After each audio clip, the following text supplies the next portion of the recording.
Vanessa. I'm an adult services librarian here at the library. And I'm very glad to welcome you all tonight into our program about the Iowa Caucuses, presented in partnership with the League of Women Voters. I'd also like to invite you to check out the display just outside the door of some books that we have that are related to tonight's topic. We have a bunch more on the shelf if you're interested in learning more. I am also incredibly pleased to announce that the Ames Public Library, starting December 2nd, will be opening up a brand new technology space to the public. The Idea Center is a digital conversion and preservation lab that will be available to help people convert analog memories, such as home videos on VHS, cassette tapes, photographs, slides, film negatives, and things like that, to a digital format that is easier to share and save. So everyone is invited to come to our open house on Saturday, December 2nd from 10 to 2, and to come in and check out our Idea Center and make use of it yourselves to preserve our local and family histories. So please come check that out. And now, without further ado, I'd like to invite Linda Hagedorn, up front to introduce tonight's speaker.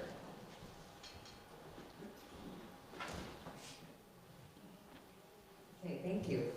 Well, we are very fortunate tonight to have Dr. Dave Peterson, the Lucan Professor of Political Science at Iowa State University, here to share his knowledge and wisdom and studies with us. Dr. Peterson's talk today is about the Iowa Caucuses. Everything you wanted to know, but maybe didn't ask. He will present his survey data, discuss candidate positions, how Iowans' preferences have changed, and the similarities and differences between this cycle and the 2020 Democratic caucuses. Dr. Peterson has a long history of work on national elections and politics. And just to show you how fresh and new this talk is today, I was on my computer kind of looking, seeing what's new in the world, and I found an AP release from Iowa State University detailing the work of Dr. Dave Peterson, dated today, about campaign, this being a campaign month, and his study, and discussing a poll of over 1,000 registered voters to track shifting perspectives.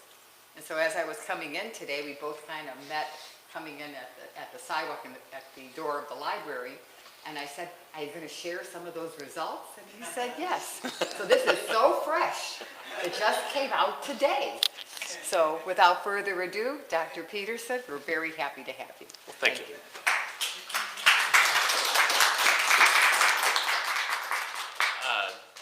Thank you, Linda. Thank you to the League of Women Voters, whose work is incredibly valuable, and it's one of the most important organizations for elections in the country today. Thanks to the library. I love the library. I took a second to go down and grab a book that I had on reserve after I got here. So it's a pleasure to be here today. As was said, right, I'm going to be talking a little bit about the sort of history of the caucuses, just a few things about them that I'm sure everyone's at least sort of loosely aware of, but to sort of feed into some of the other things I'm going to talk about.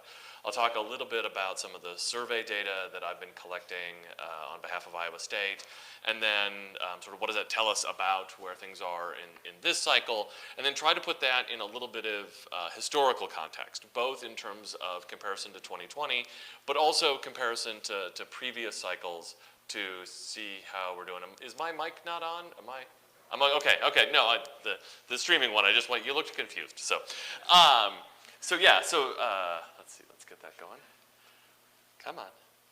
There we go. Yeah, so it's going to be a little bit about why the caucus is important, why do we do this thing, why do Iowans subject ourselves to the constant onslaught of candidates and campaigns, where the rest of the country remains blissfully ignorant for most of, at least this time of the year. A little bit, and this will actually be the most of what I'll talk about, is what's going on in this race what's the status of the 2024 Iowa caucus campaign, and then a little bit of trying to put that in some context and some historical comparisons. In particular, to give away some of the results, Donald Trump is in the lead, and to try to provide some context for how the size of his lead compares to, or the proportion that he's getting, compares to previous winners in the Iowa caucuses, and what that can tell us about his candidacy and his status within the Republican Party, but then also with a couple of comparisons to the Democratic caucuses in 2020.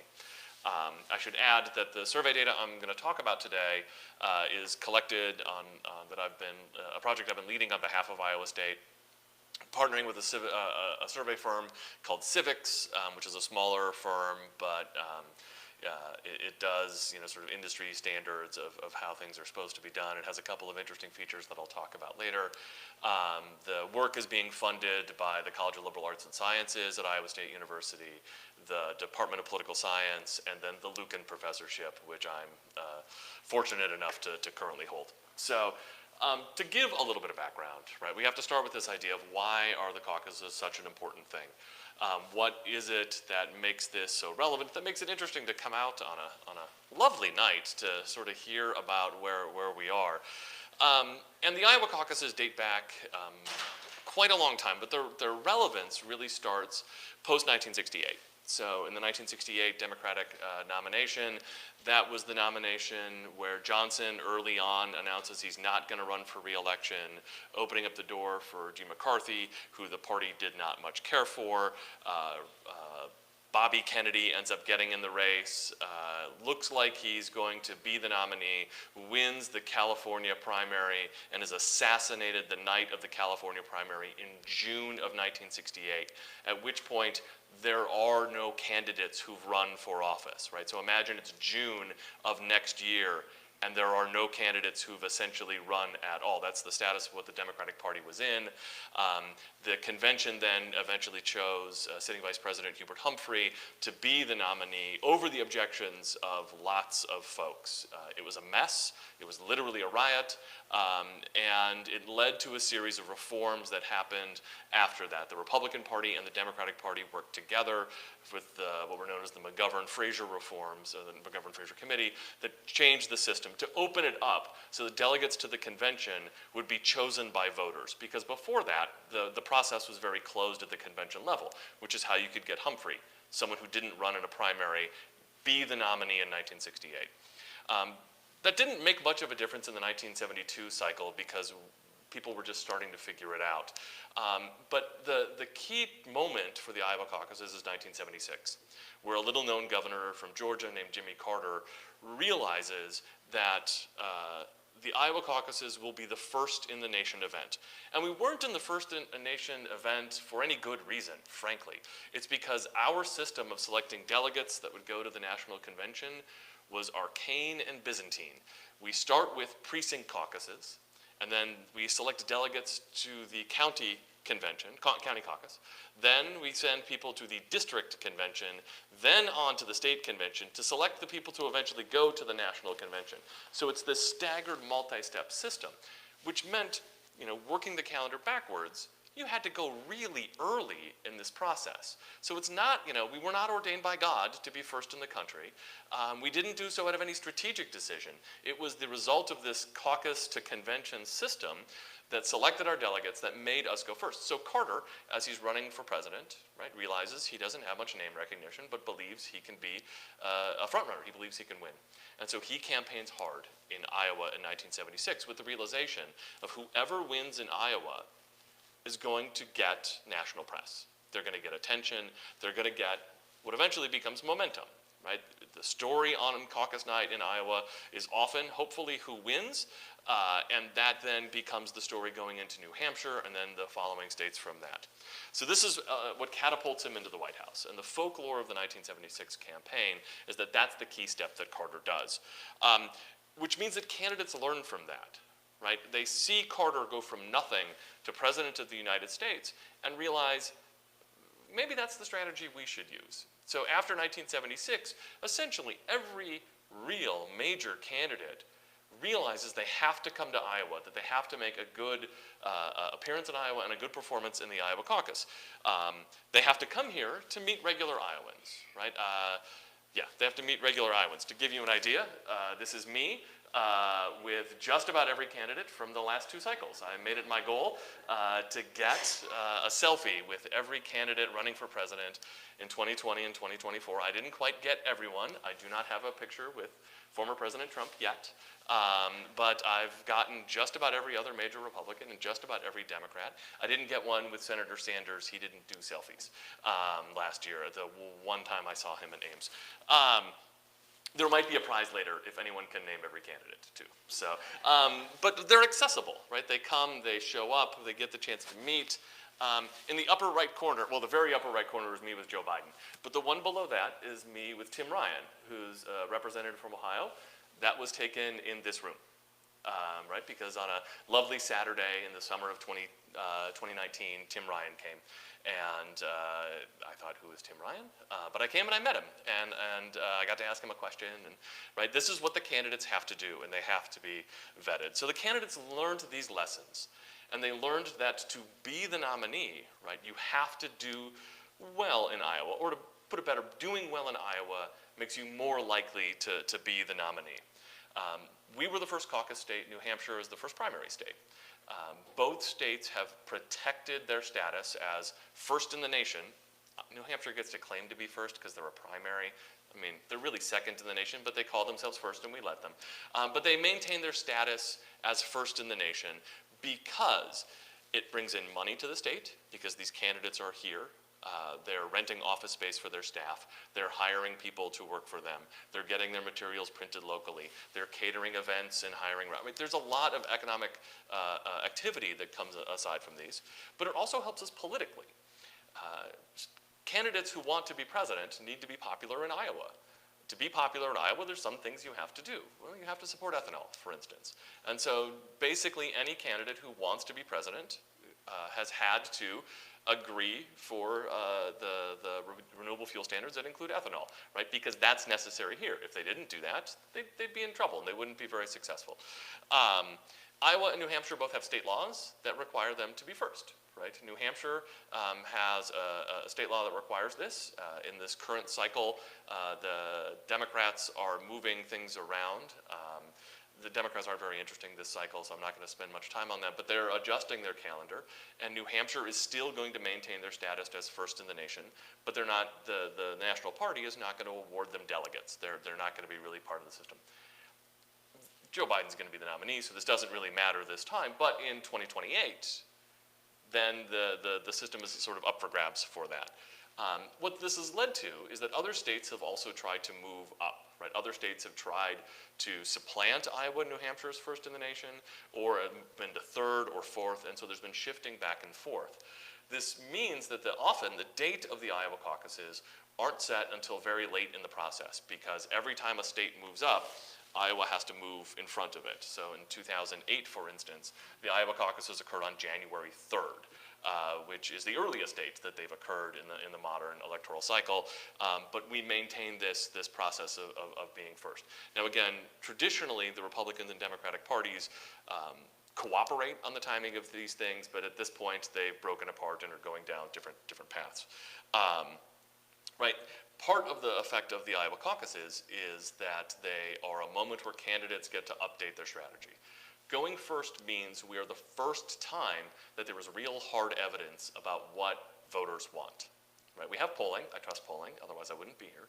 But we have polling, but that's the first time it really happens. And that means two things. Right? First, for the candidates that do well, that gives them this boost, that gives them this momentum. So on January 15th of next year, all eyes will turn to Iowa for the reporting of the Iowa caucuses. On January 16th, the reporters will be reporting from various places in Iowa about what happened and what this means going forward, and then they're going to leave and all go to New Hampshire. But in that moment, they're framing what the nature of the race is based on the caucus results. So those that do well, they get a boost.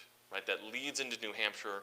Often after Iowa, voters in other states rethink their preferences. They have loose preferences. They don't necessarily follow as closely as Iowans tend to. But when they hear the results, they can rethink what they want because now they know who's more viable. It's also a moment for candidates to rethink their candidacy. candidates who run for president have to be at least a little egotistical, right? They have to think highly of themselves. Otherwise, you're never going to do that. It's hard to admit that mistake. It's hard to admit that you're going to lose. The Iowa caucuses can be the graceful moment for candidates to admit they're not going anywhere and to drop out of the race. So one of the other things we often see is that it's the moment where lots of candidates end up ending their race. So it clarifies the race because it tells us who are the top tier, who are the viable candidates going into the rest of the nomination campaign, and it clarifies the race by getting rid of the flotsam at the bottom of the ticket. The Iowa caucuses aren't really important because they predict the outcome or the nominee. On the Republican side in particular, they're bad about it. There's been essentially 8 competitive Iowa caucuses since 1976. 3 of the winners of the Iowa caucuses on the Republican side of those 8 have become the nominee. On the Democratic side, it's a little better, 7 out of 9. Usually incumbents don't run in the Iowa caucuses, just like Joe Biden's not having one this cycle.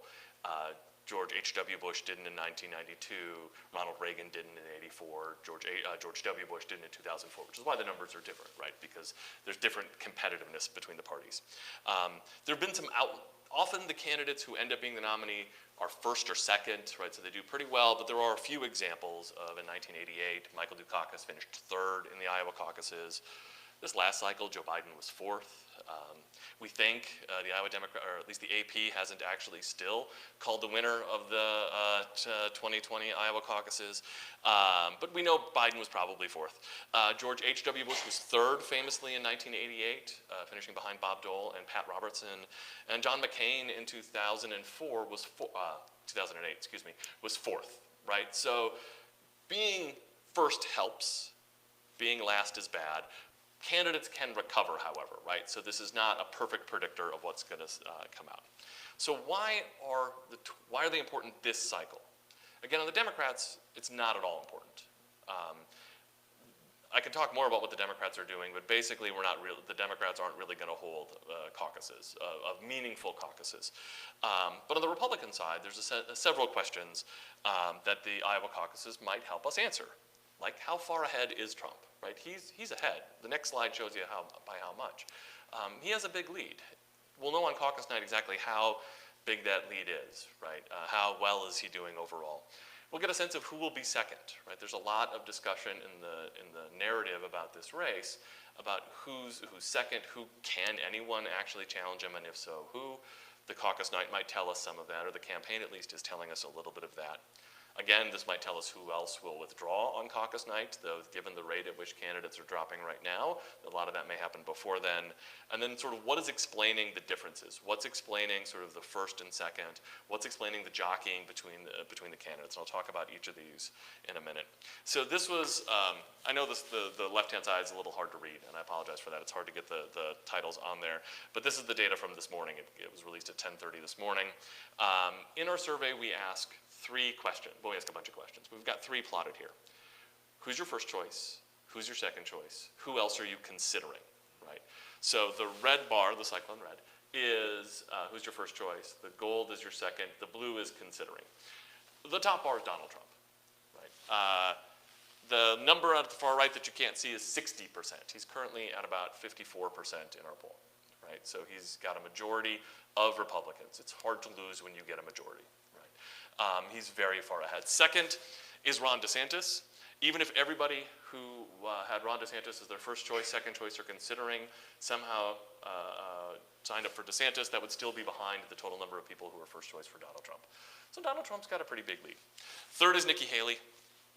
I will say our poll is a little less bullish on Nikki Haley than the Iowa poll that the Des Moines Register does with Ann Seltzer. Her most recent poll had Haley essentially tied with DeSantis. We've got Haley a little bit behind. Fourth place is Vivek Ramaswamy. He's been closer in previous months, and he's fallen back. I should have said that before. This is the 3rd monthly survey that we've done. So we did one in September, October, and November. The pattern across those is that Trump has been in first with over 50% every month. DeSantis has been in second with around 15%. I think he's actually up to 18% here. Haley and Ramaswamy have sort of gone back and forth. Ramaswamy was in third originally, but he's fallen back, and Haley has gained, but she's still about 4 points behind Ron DeSantis. And then we've got everybody else. Chris Christie's the next candidate. Chris Christie was not set foot in the state of Iowa to campaign yet. Is next. Tim Scott is up here. He's that one. Tim Scott was discourteous enough to drop out in the middle of our survey. And so we left his name on the survey because the first couple of days that we were in the field, he was a candidate. And then in the middle, he wasn't. And there is, his numbers drop by the day, not surprisingly, but he's still in there since he was in there originally. Right, so if Trump's in first, this is sort of what I've already talked a little bit about. DeSantis is clearly second, Haley is third. And like I said, other polls have Haley closer to DeSantis and tied in second. And if we go back a second, it does look like DeSantis is doing better among second choice. He is, in fact, the highest second choice of any of the candidates, including Donald Trump. That's only true, actually, if you don't include people who say, Donald Trump is my first choice and Donald Trump is my second choice. That's in sort of violation of the spirit of the question. And so that's double dipping. So we exclude those people from the second choice. But Ron DeSantis is highest and second. The thing about that second choice question, people don't know who their second choice is. We did this in 2020. One of the features of what we did in 2020 and one of the features we're doing this time is that about 3/4 of our respondents, of the people we interview, we re-interview the following month. So we know who people said was their first choice in September and their second choice in September, who they said was their first and second choice in October, and who they said was their first choice in November. There's not that much movement this time because there haven't been that many candidates dropping out.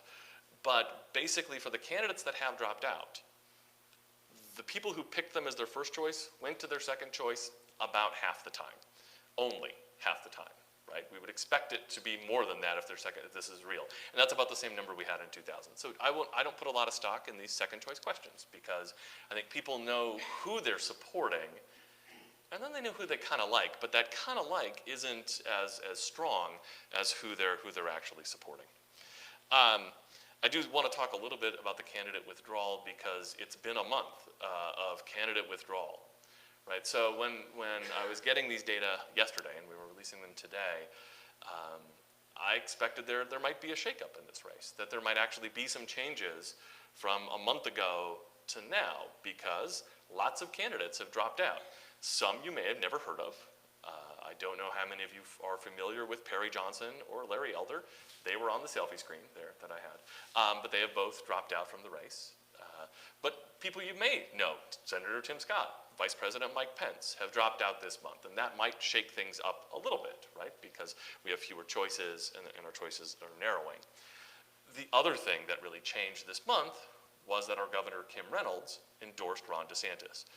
This is the first time in about 40 years that a sitting governor has endorsed a candidate in the caucuses. This is breaking with tradition.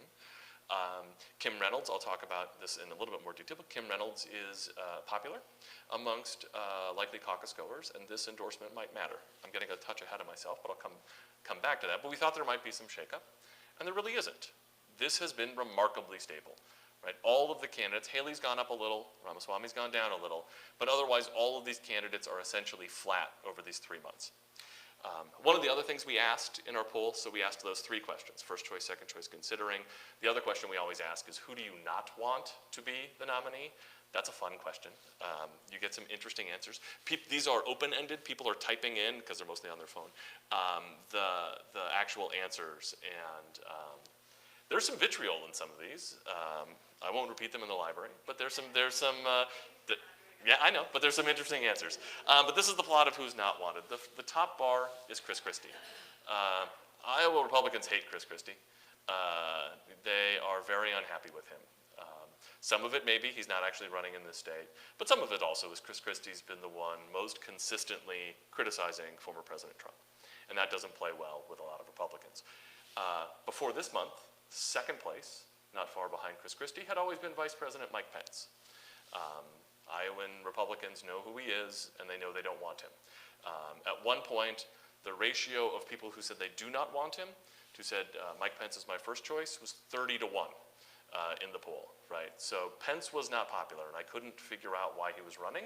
And he eventually figured out that he couldn't figure out why he was running, and he withdrew as well.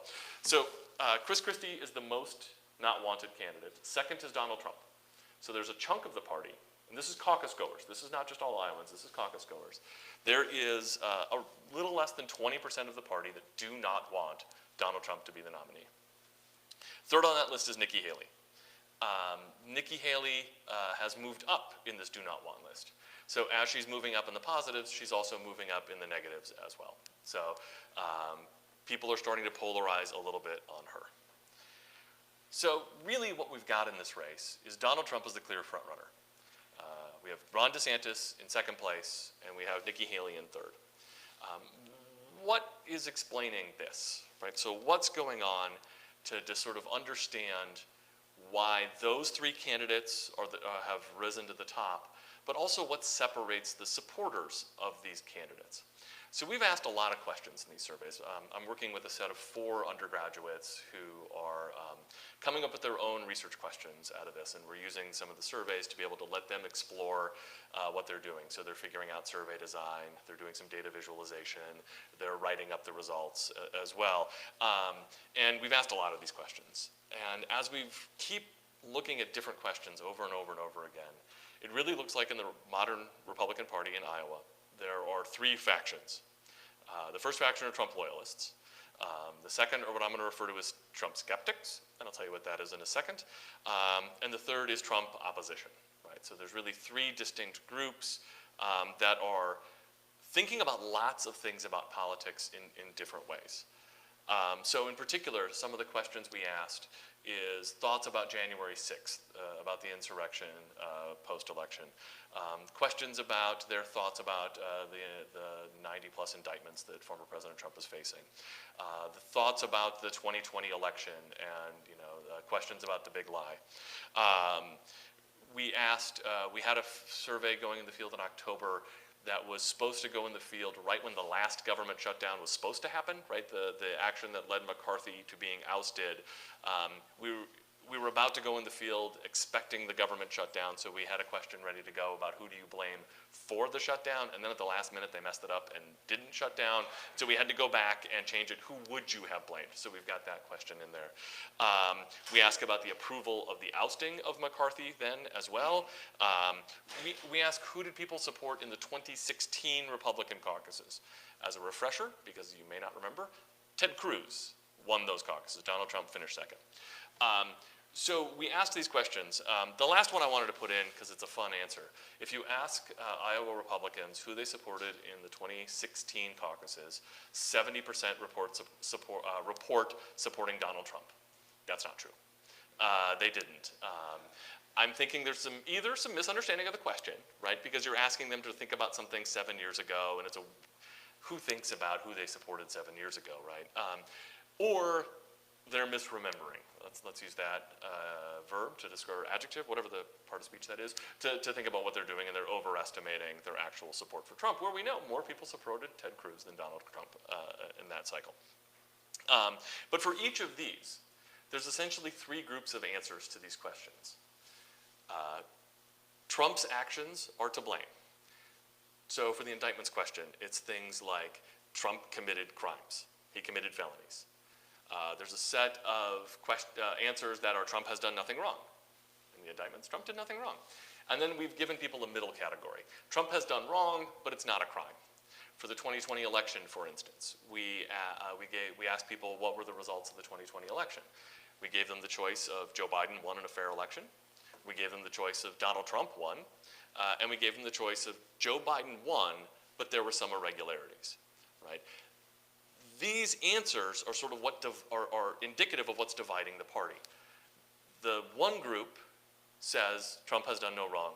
Trump won in 2020, right? Answers like that. One group says the election was fair in 2020. Trump has committed felonies, right? Or other questions along those. And then there's the group that takes this middle ground, right? And those are the Trump skeptics, the ones who are saying Trump did something wrong, but I'm not going to go as far as to say that. The other thing we asked is we asked people why are you not supporting Donald Trump? Right? And one of the options was, I am supporting Donald Trump, but we were curious about the fact that half of the party is not supporting him, which is surprising when you think about it. 3 years ago, all of the party voted for him, right? And again, 70% of them said they supported him 7 years ago when they didn't, right? So what's happening that's leading people to essentially change their mind, to have supported him in November of 2020, but not support him for January of 2024? And we gave people a list of answers. And there were essentially, the four that popped out were, I'm not supporting him for January 6th, and I'm not supporting him because of the indictments. And then the other two that popped out of the people who weren't supporting Donald Trump, who you think might support him but weren't, right? So Republicans, independents who voted for him in 2020. They give answers like time for a change, or I just prefer a different candidate. So we have voters who think they're objecting to Trump or they're opposing Trump for reasons connected to Trump. And then we have some that are opposing Trump to reasons that are at least outwardly not about Donald Trump, right? It's time for a change, or they simply prefer another candidate, right?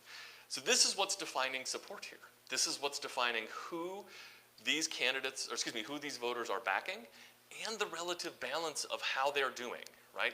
So the Trump loyalists, they're backing Trump. Like I say, it's right there in the name, right? These are folks who are backing Donald. These are the people saying Donald Trump was my first choice, Donald Trump was my second choice, right?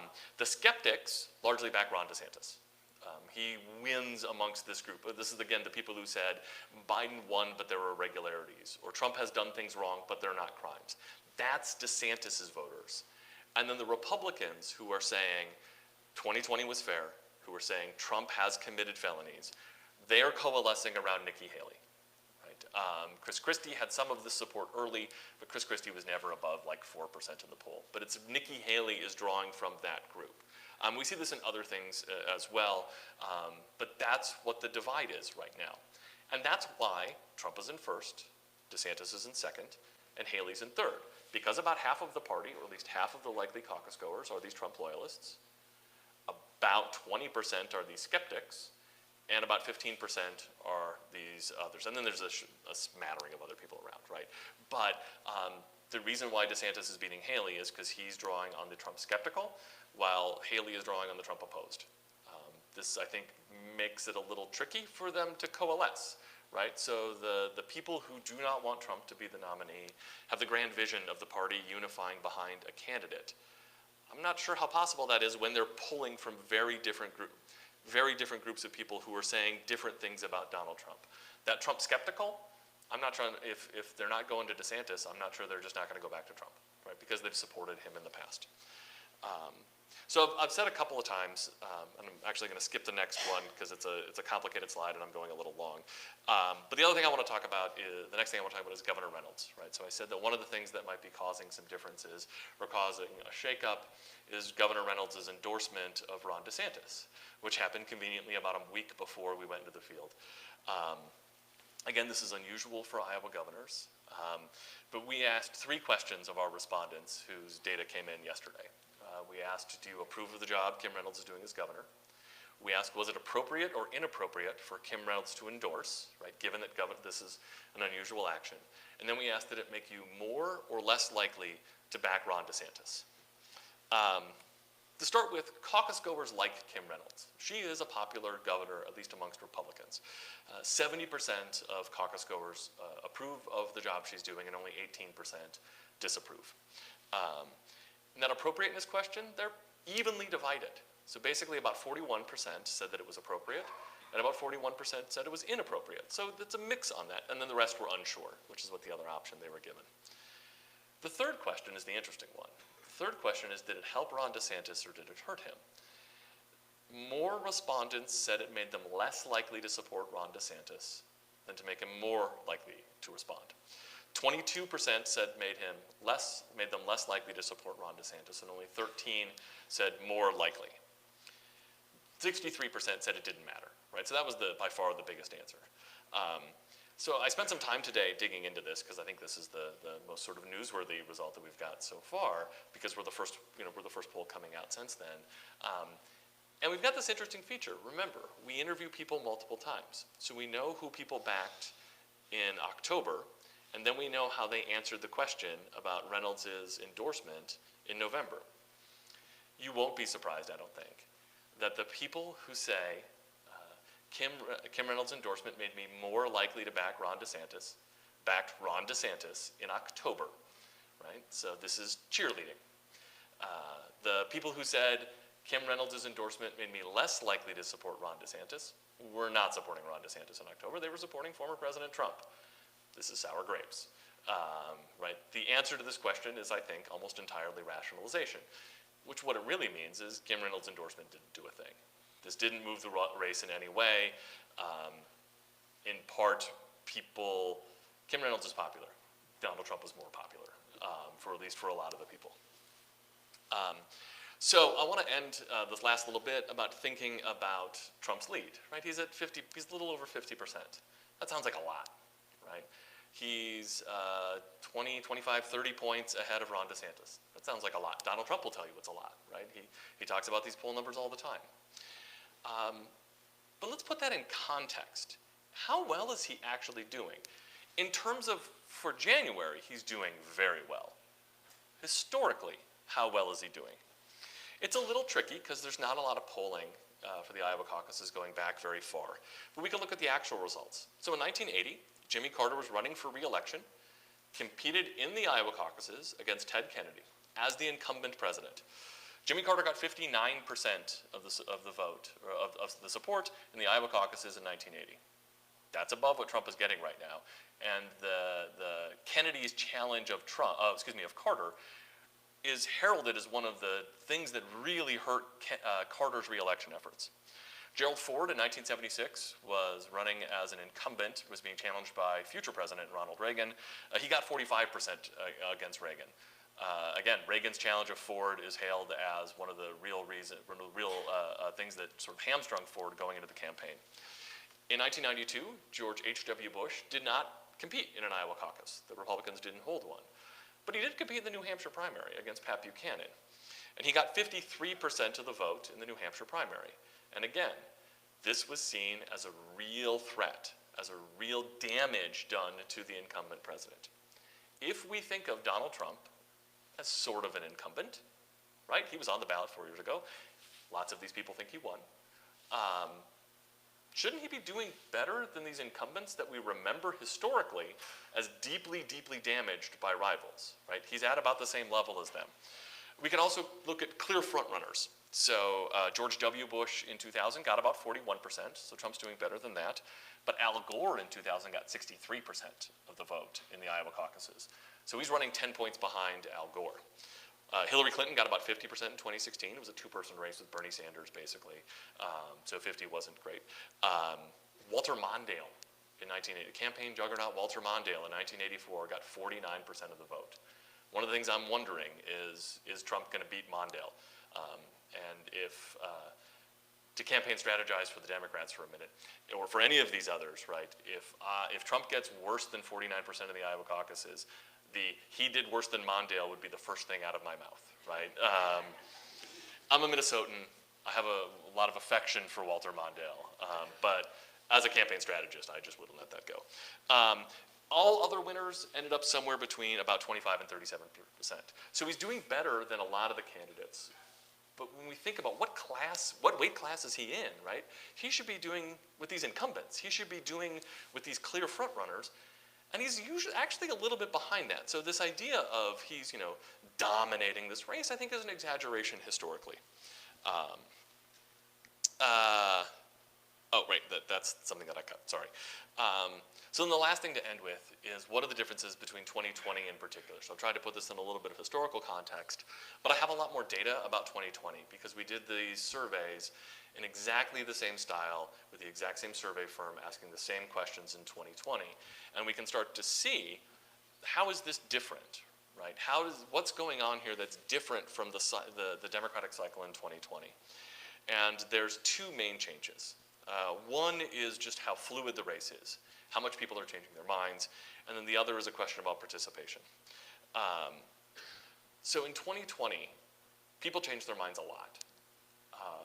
not just do we see, Buttigieg a little bit ahead here and eventually probably winning, Warren doing better this month, Biden falling, Sanders riding, Klobuchar coming with his last race. Lots of movement in these top lines, but from these data where we interviewed people 5 times, lots of people changed their mind. They went from Biden to Sanders to Warren to Buttigieg to Klobuchar, right? They went back and forth every month. And doing this 4 years ago, I was struck just how many people constantly changed their mind, except for the Bernie Sanders supporters. The Bernie Sanders supporters came into the race supporting Sanders and left the race support. The Bernie Sanders supporters a lot of them supported Sanders in 2016 and just were consistent across.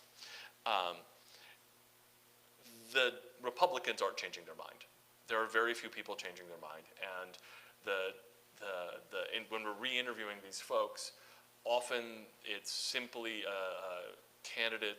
voters fleeing a sinking ship, right? So Vivek Ramaswamy peaked in September and has been losing support pretty rapidly ever since, right? That's a lot of where the movement is. Or candidates are dropping out and they're moving, but people aren't switching between candidates back and forth.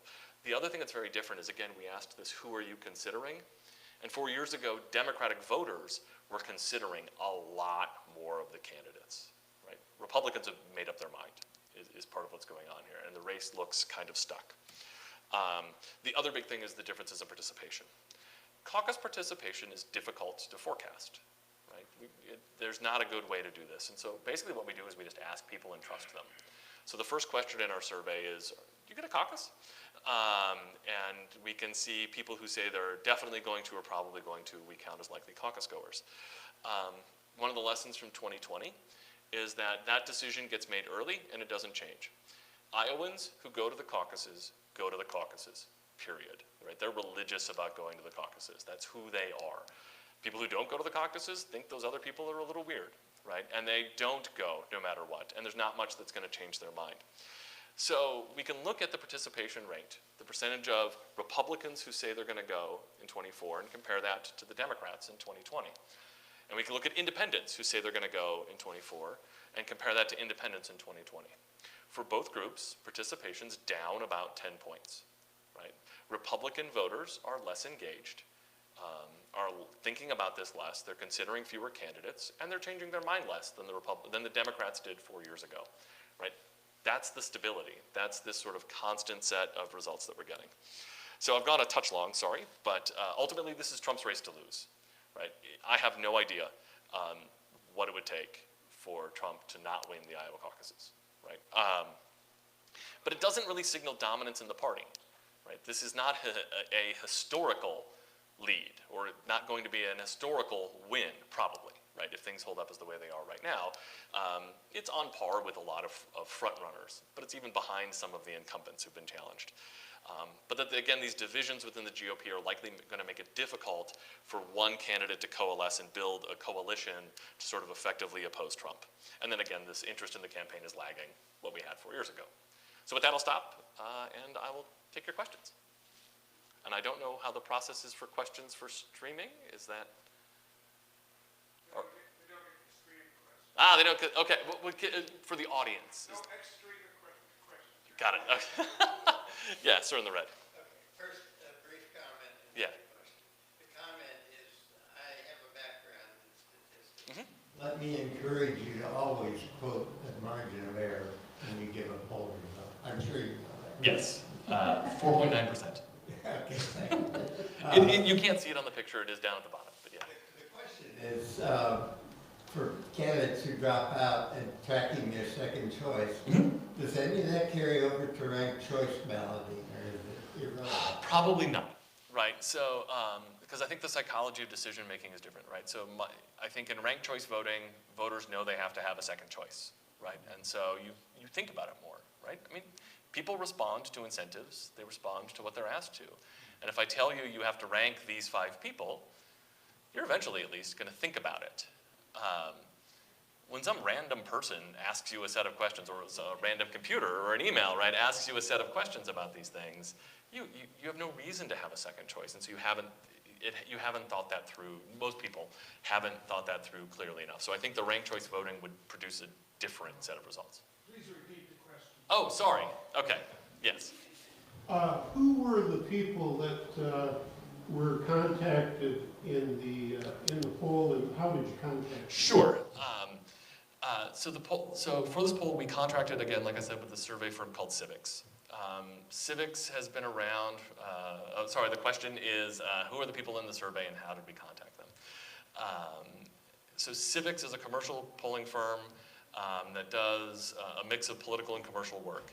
They get their sample by doing what a lot of firms do these days, which is they solicit people to take surveys. They have a system where they randomly select people to get the solicitation, and they're sort of constantly cycling and adding people through a sort of continual sampling to add new people to their sample. So that's how they build their sample. And then when we contract with them, when the survey's going to go out, they get an email link that says, please participate in the survey. People click the link and they take it. On the back end, now this is not the ideal system, right? The way surveys are supposed to be designed is some kind of random sampling of the population of interest. The problem with random sampling of a population of interest is you can't coerce everyone into taking the survey. Phone calls are the way it historically was done. Response rates on the best surveys that are phone dialing are 5% if they're lucky. 1 out of 20 people is answering the phone and taking the survey when you do it that way. And so it's no longer a random sample because that 1 out of 20 who takes it, even if you randomly contact people, the fact that 1 out of 20 are taking it means that 1 out of 20 is very non-random. So that part of the survey world is broken. So most commercial firms have shifted to this kind of build a database of people, collect people from that. And what you do is on the back end, you make the sample representative of the state. So this is a statewide representative sample based on weighting, which is complicated. Statisticians in the room will get a little bit of that. But you make it so that you weight the data so that essentially, right, half of the sample is male, half is female. A quarter live in the first district, a quarter live in the second district, a quarter in the third, a quarter in the fourth. The education breakdown matches the census breakdown of education. Age breakdowns match, and there's one more, racial breakdowns match. And it's the unique combination of those cells. So we know how many white men with a college degree between 18 and 35 live in the 4th district. And what proportion of the state matches that? You do weights so that in our sample, that same proportion of white men with a college degree, age 18 to 35 in the 4th district is the same thing, right? So that's sort of become the industry. I got technical. I'm a professor. I get technical on these things. So, yes. How do you choose these white men with it and get their names and contacts? Sure. So I'm particularly interested now, as many of us are getting so many scam calls and whatnot. I can't tell you how many times I don't answer a telephone or an email. Right. So the question is, how do we get people to agree to do this? And to be Contacts to. Right. So yeah, how do we get the contacts to do this? They start with the voter database, right? So you can buy from the Secretary of State the list of every registered voter in the state. I've done that before. It's a big file, but you can get that. And you sort of build from that because there's contact info from that. And again, you're right, lots of people will not answer these. And to be honest, we contract with Civiqs to do this. And so thankfully, I'm not the one that does this. I hire somebody else with specialized expertise. And unfortunately, how they do it exactly is proprietary. So I don't know the exact techniques. I know that the American Association of Public Opinion Research, APOR, which is the leading national organization that sets the sort of industry standards for how this is supposed to work, approve of their work. It's not a great answer, I know, but that's how it is. And then they build this database of people who agree, and they go from there. Do you mind if I interject? Yes, go ahead. The other thing that you can do if you're concerned about a scam is any reputable polling company is obligated to tell you when you ask who they are and why they're doing the survey. And then you can look them up. And if you need help looking them up, you're always welcome to call your local public library. So the advice was, you know, reputable firms will tell you who they are and they'll tell you who's sponsoring. And so if you're concerned about the scam, you can ask and check with your local library of this. Civiqs works very hard to build this database, right? So they got Helen, I think, was next. You haven't mentioned third parties. Yep. Would they even enter your survey, and how would you handle this? Sure, so the question is about third parties. For the caucuses, they're not entirely relevant, right? Because this is a Republican Party event where the Republican Party and Republicans are organizing it. Now, people may choose not to caucus because they've decided to back a third-party candidate. But otherwise, it's a little outside. If this we're talking about the general election, of course, then it would matter a lot more. There were a lot of hands, so I'll try to be faster on answers. In the back, yeah. So, most people will not put their telephone number when they register. So you've eliminated that whole group, or So, what? no, so the question is, most people don't give their phone number, they get letters. Right, so the Civiqs uses everything possible to contact these folks, right? Civiqs has a lot of money at stake in doing this, and so they can also buy databases, right? There are companies out there that have tremendous databases of every stick of information about us, and you can use that to try to build who you want as the company to be able to, and then you contact them with however you can. Again, this is a little bit outside my expertise because we contract this out. Yeah. Question about the Democratic caucus? Yeah. Do we all vote by mail, or those of us who attend, do we vote there? Okay, so this is complicated. So the question is about the democratic process, or the Democratic caucus, what's going on? So the Iowa Democratic Party is in this difficult position where these are party events, right? These are not run by the state of Iowa. These are run by the parties themselves. And the Iowa Democratic Party is part of the coalition that makes up the Democratic National Party. And the 50 state parties have to coordinate how all this is happening, and the National Party sits on top of all of it. And what the National Party does, sets rules for who the people who show up at the convention, how they get to go, and why they get to vote, and who gets to vote, and how many each state gets that. Okay, so their rules this cycle have said that South Carolina goes first, and that no state may award, no states may allocate delegates before South Carolina, right? So what the Iowa Democratic Party is trying to do is to have it both ways.